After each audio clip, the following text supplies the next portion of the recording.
സന്തോഷധ്വനിയിലേക്ക് എല്ലാവർക്കും സ്വാഗതം. പ്രിയമുള്ളവരെ, നമ്മുടെ കർത്താവായ യേശുക്രിസ്തുവിൻ്റെ മടങ്ങിവരവിൻ്റെ സമയം ആർക്കും അറിയാൻ കഴിയില്ലെന്ന് ബൈബിൾ പറയുന്നു. എന്നാൽ മടങ്ങിവരവിൻ്റെ അടയാളങ്ങളെക്കുറിച്ച് ബൈബിൾ നമ്മെ വ്യക്തമായി പഠിപ്പിക്കുന്നു. പ്രിയമുള്ളവരെ, യേശുക്രിസ്തുവിൻ്റെ മടങ്ങിവരവിൻ്റെ സമയം അടുത്തിരിക്കുന്ന കാലഘട്ടത്തിലാണ് നാം ജീവിക്കുന്നത്.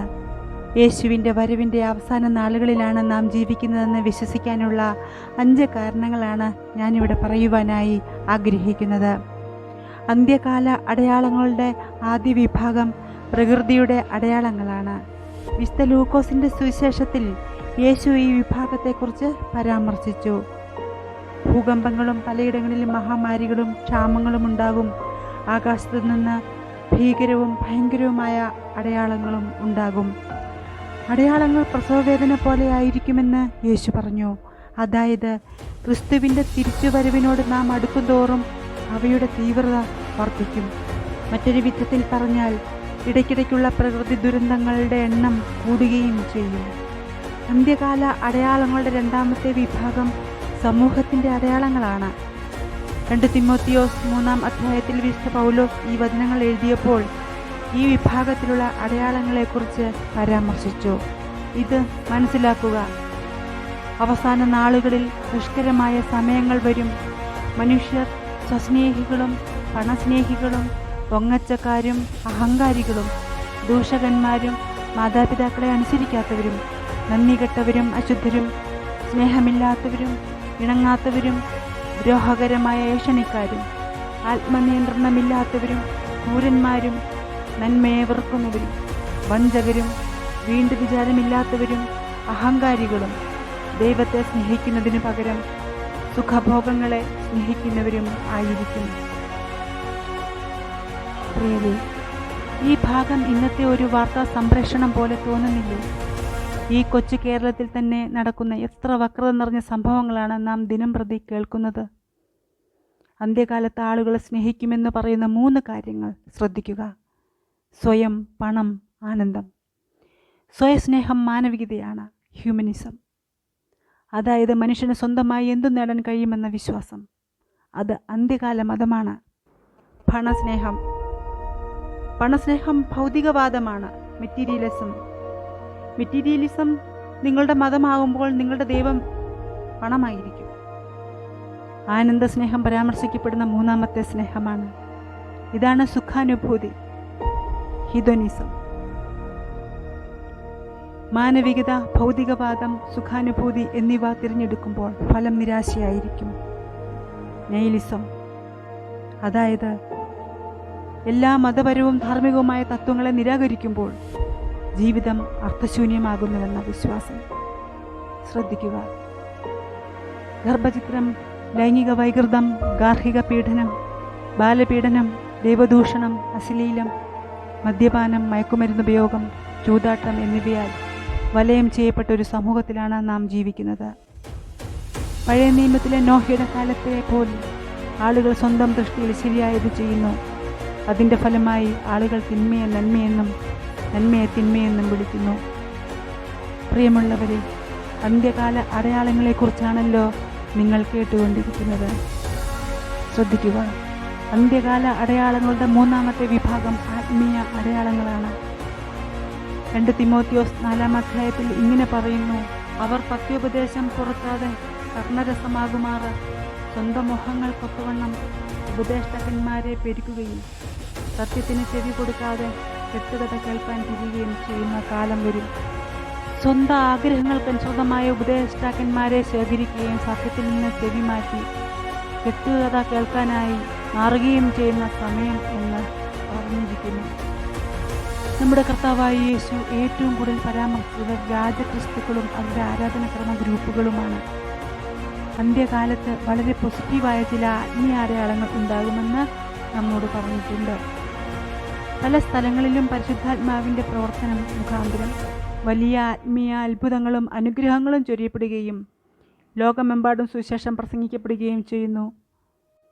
മറ്റൊരു പ്രധാന കാര്യം, ഇപ്പോൾ യഹൂദ മതവിശ്വാസികൾ അനേകർ ക്രിസ്തുവിനെ വിശ്വസിക്കുകയും മിശിഹായെ സ്വീകരിക്കുകയും ചെയ്യുന്നു.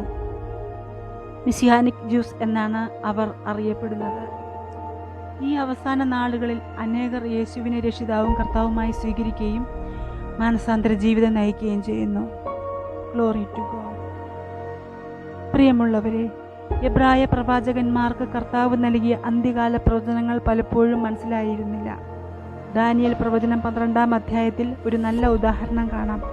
അവിടെ പ്രവാചകൻ തന്നെ ഏൽപ്പിച്ചിരിക്കുന്ന പ്രവചനങ്ങൾ തനിക്ക് മനസ്സിലാകുന്നില്ലെന്ന് കർത്താവിനോട് പറയുന്നു. കർത്താവിൻ്റെ മറുപടി ഇതായിരുന്നു: അതിനെക്കുറിച്ച് വിഷമിക്കേണ്ട, പ്രവചനങ്ങൾ എഴുതുക, അവ അന്ത്യകാലം വരെ മുദ്രയിട്ടിരിക്കുന്നു. മറ്റൊരു വിധത്തിൽ പറഞ്ഞാൽ, അന്ത്യകാല പ്രവചനങ്ങളിൽ പലതും അവ നിവൃത്തിയേറുന്ന സമയം വരുന്നതുവരെ മനസ്സിലാക്കാൻ കഴിയില്ലെന്ന് ബൈബിളിൽ പഠിപ്പിക്കുന്നു. പ്രിയരെ, കഴിഞ്ഞ 100 വർഷമായി സംഭവിച്ചുകൊണ്ടിരിക്കുന്നത് അതാണ്.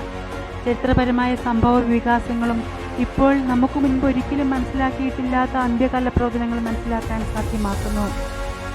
അന്ത്യകാല അടയാളങ്ങളുടെ 4-ാമത്തെ വിഭാഗം ലോകരാഷ്ട്രീയത്തിൻ്റെ അടയാളങ്ങളാണ്.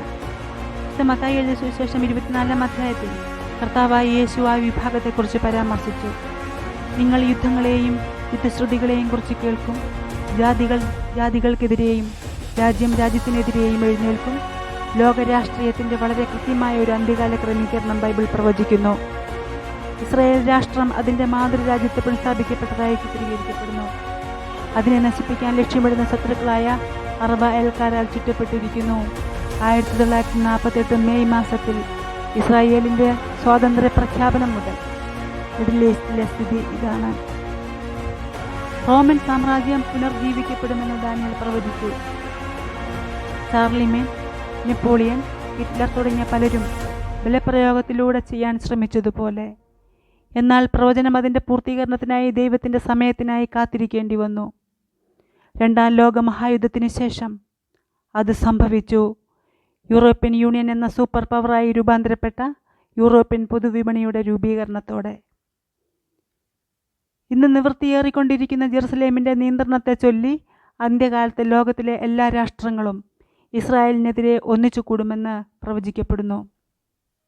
അടുത്തതായി 5-ാമത്തെ അടയാളം. ഈ അടയാളങ്ങൾ സാങ്കേതിക വിദ്യയുടെ അടയാളങ്ങളാണ്. വിശുദ്ധ ലൂക്കോസ് എഴുതിയ സുവിശേഷം 21-ൽ കർത്താവായ യേശു പറഞ്ഞു: ഈ അടയാളങ്ങളെ കാണുമ്പോൾ ലോകത്തിന്മേൽ വരാനിരിക്കുന്ന കാര്യങ്ങളെക്കുറിച്ച് ഉള്ള പ്രതീക്ഷകളിൽ മനുഷ്യൻ ഭയന്ന് നിർജീവരാകും. കാരണം ആകാശത്തിൻ്റെ ശക്തികൾ ഇളകിപ്പോകും. വിശുദ്ധ ലൂക്കോസ് 21-ലെ ഈ പ്രവചനം ആണവായുധങ്ങളുടെ വികസനത്തെ മുൻനിരയിലാക്കിയതായി തോന്നുന്നു. ആകാശത്തിൻ്റെ ശക്തികൾ ഇളകിപ്പോകുന്നതിനാൽ ആളുകൾ ഭയത്താൽ ഭ്രമിച്ചു പോകുന്നു എന്ന് പറയുന്നു. ഈ അടയാളങ്ങളുടെ എല്ലാം സാരാംശം നമ്മൾ അന്ത്യകാലത്താണ് ജീവിക്കുന്നത് എന്നതാണ്. നമ്മൾ കടം വാങ്ങിയ സമയത്താണ് ജീവിക്കുന്നത്. ശ്രദ്ധിക്കുക, ഓരോ മനുഷ്യനും നേരിടുന്ന നിർണായകമായ ചോദ്യം ഇതാണ്: നിങ്ങൾ തയ്യാറാണോ? യേശുവിൻ്റെ മടങ്ങിവരവിന് നിങ്ങൾ തയ്യാറാണോ? യേശു നിങ്ങളുടെ അനുഗ്രഹീത പ്രത്യാശയായി വരുമോ, അതോ നിങ്ങളുടെ ഭീകരതയായി വരുമോ? ദൈവം പാപത്തെ നേരിടാൻ ദൃഢനിശ്ചയം ചെയ്തിരിക്കുന്നു. അത് ചെയ്യുന്നത് കൃപയോ കോപമോ ഉപയോഗിച്ചാണ്. നിങ്ങളുടെ കർത്താവും രക്ഷകനുമായി യേശുവിനെ നിങ്ങൾ വിശ്വാസം അർപ്പിച്ചിട്ടുണ്ട്. നിങ്ങൾ ദൈവത്തിൻ്റെ കൃപയ്ക്ക് കീഴിലാണ്. നിങ്ങളുടെ പാപങ്ങൾ ക്ഷമിക്കപ്പെടുകയും മറയ്ക്കപ്പെടുകയും ചെയ്തിട്ടുണ്ട് എങ്കിൽ യേശു സ്വർഗത്തിൽ നിന്ന് പ്രത്യക്ഷപ്പെടുന്ന ആ മഹത്തായ ദിവസത്തിനായി നിങ്ങൾ ആത്മവിശ്വാസത്തോടെ കാത്തിരിക്കണം. എന്നാൽ നിങ്ങൾ ഒരിക്കലും യേശുവിനെ നിങ്ങളുടെ കർത്താവും രക്ഷകനുമായി സ്വീകരിച്ചിട്ടില്ലെങ്കിൽ നിങ്ങൾ ദൈവകോപത്തിന് കീഴിലാണ്. അവൻ്റെ കോപത്തിൻ്റെ ഭീകരതയല്ലാതെ നിങ്ങൾക്ക് മറ്റൊന്നും പ്രതീക്ഷിക്കാനില്ല. ശ്രദ്ധിക്കുക, ആരും നശിച്ചു പോകുവാൻ നമ്മുടെ ദൈവം ആഗ്രഹിക്കുന്നില്ല. പ്രിയമുള്ളവരെ, തിരഞ്ഞെടുപ്പ് നിങ്ങളുടേതാണ്. The choice is yours. ക്രിസ്തുവിലുള്ള നിങ്ങൾക്ക് സമാധാനമുണ്ട്.